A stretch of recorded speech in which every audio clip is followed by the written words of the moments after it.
कडे वळूया। महाविकास आघाडी आणि वंचितमध्ये झालेला संभाव्य काडीमोडा संदर्भातली बातमी आहे। वंचित आणि महाविकास आघाडीचं गणित जुळण्याआधीच त्यांचं बिनसल्याची चर्चा आहे। महाविकास आघाडीने वंचितला 4 जागांचा प्रस्ताव दिला होता आणि यानंतर आता वंचित महाविकास आघाडीसोबत जाण्याची आशा मावळल्याचं दिसतंय।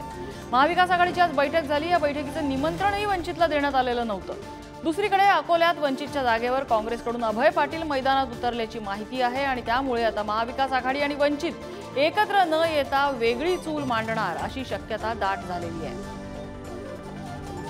संजय राऊत यांनी या संदर्भात काय वक्तव्य केलेलं आहे आपण बघूया। वंचित बहुजन आघाडी म्हणजे माननीय बाळासाहेब आंबेडकर हे सन्माननीय नेते आहेत। त्यांच्याशी आमची अनेकदा चर्चा झाली। आम्ही त्यांना महाराष्ट्रात 4 जागांवर त्यांनी लढावं त्यांनी आम्हाला सूचना केलेल्या। हा प्रस्ताव आम्ही त्यांना दिल्यावर त्यांची एक वेगळी भूमिका आम्हाला दिसते। तो प्रस्ताव जर त्यांनी मान्य केला असता तर नक्कीच आम्हाला आनंद झाला असता। सगळे प्रमुख नेते एकत्र बसतील आणि ते पुन्हा माननीय बाळासाहेब आंबेडकर यांच्याशी चर्चा करतील आणि त्यांच्या मनात जर काही नाराजी असेल, अस्वस्थता असेल तर आम्हाला ती दूर करण्यात यश येईल।